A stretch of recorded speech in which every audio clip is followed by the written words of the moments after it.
Yang selanjutnya sebelum menyusun instrumen itu adalah mengapa perlu mengetahui jenis data yang dicari. Nah, jadi begini. Karena tadi saya sebutkan bahwa instrumen kan merupakan alat-alat yang digunakan untuk memperoleh data dalam rangka menjawab rumusan masalah kan. Oleh karena itu, sebelum menyusun sebuah instrumen, maka si peneliti itu harus tahu jenis data apa saja yang dicari. Cara yang paling mudah adalah dengan membaca rumusan masalah. Ya, dari rumusan masalah itu kan tentunya memerlukan jawaban kan, karena rumusan masalah kan bentuknya kalimat tanya. Pastinya memerlukan jawaban kan. Nah, untuk menjawab pertanyaan-pertanyaan tersebutlah kemudian kita menyusun instrumen yang sesuai dengan pertanyaan-pertanyaan tersebut. Kemudian yang kedua, instrumen yang valid itu akan membawa peneliti pada jenis data yang valid. Artinya, kalau tadi misalnya mau mengetahui kemampuan siswa menulis puisi, maka instrumennya harus ada soal tes menulis puisi atau kisi-kisi menulis puisi. Tanpa itu, maka data yang diperoleh tentunya tidak valid, begitu ya. Jadi, instrumen harus sesuai dengan jenis data yang akan dicari, sehingga pada akhirnya data yang akan ditemukan itu adalah valid karena instrumennya valid. Kemudian, sebaliknya juga begitu, jika instrumen yang disusun itu tidak sesuai dengan data yang dicari, maka tentu saja instrumennya bisa dikatakan tidak valid dan data yang dihasilkan pun juga akan tidak valid. Nah, kemudian ini adalah beberapa contoh antara ketidaksesuaian antara instrumen dengan jenis penelitian dan data. Jadi contohnya seperti ini, implementasi blended learning dengan media Genially dalam pembelajaran teks eksposisi siswa SMA di masa pandemi. Nah, pertanyaannya adalah mengapa kok jenis instrumen di sini saya katakan tidak sesuai dengan ini ya. Mengapa saya katakan kenapa jenis instrumen di sini tidak sesuai dengan jenis penelitian dan jenis data? Karena begini. Di sini rumusan masalahnya adalah peneliti ingin mengetahui bagaimana perencanaan, pelaksanaan, dan evaluasi pembelajaran menggunakan model blended learning dengan media Genially untuk kompetensi dasar mengidentifikasi pengetahuan dan rekomendasi dalam teks eksposisi di kelas 10 IPS 4 SMA Negeri 6 Malang. Nah, rancangan penelitiannya adalah kualitatif dengan jenis deskriptif. Jenis data yang ingin dicari. Nah ini, dari sini saja jenis data dengan rumusan masalahnya sudah berbeda. Akhirnya jenis instrumennya juga berbeda. Ini yang dikatakan tidak valid. Coba kita lihat. Jenis datanya di sini adalah jenis data dalam penelitian ini terdiri atas data proses pembelajaran dan hambatan pembelajar yang dialami peserta didik pada penerapan model pembelajaran blended learning dengan media Genially.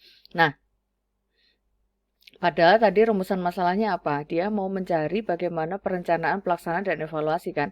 Sementara di sini jenis data yang dihasilkan adalah data proses dan data hambatan belajar. Nggak sesuai kan? Nah, karena jenis datanya tidak sesuai dengan rumusan masalah, akhirnya apa? Jenis instrumennya juga tidak sesuai. Coba kita lihat. Pedoman observasi digunakan untuk mengamati proses pembelajaran dengan model blended learning dengan media Genially yang terdiri atas kegiatan awal, inti, dan penutup. Oke lah ya, ini sesuai dengan rumusan masalah, tapi tidak sesuai dengan jenis data yang tadi dia tentukan sendiri gitu kan. Terus kuesioner digunakan untuk mengetahui permasalahan dan respon peserta didik pada pembelajaran kompetensi dasar, mengidentifikasi pengetahuan dan rekomendasi dari teks eksposisi, mengetahui permasalahan dan respon peserta didik. Padahal tadi yang dicari di sini adalah apakah ini masuk ke dalam data pelaksanaan dari model blended learning atau data proses dan hambatan belajar yang mana? Ini nggak jelas juga. Kemudian yang berikut, jenis instrumennya adalah soal tes. Digunakan untuk mengukur pengetahuan yang diperoleh oleh peserta didik.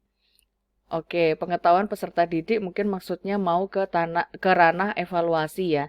Namun di sini apa? Di sini kan nggak ada nih. Di jenis data ini apakah ada jenis data untuk mengukur pengetahuan peserta didik? Kan tidak ada.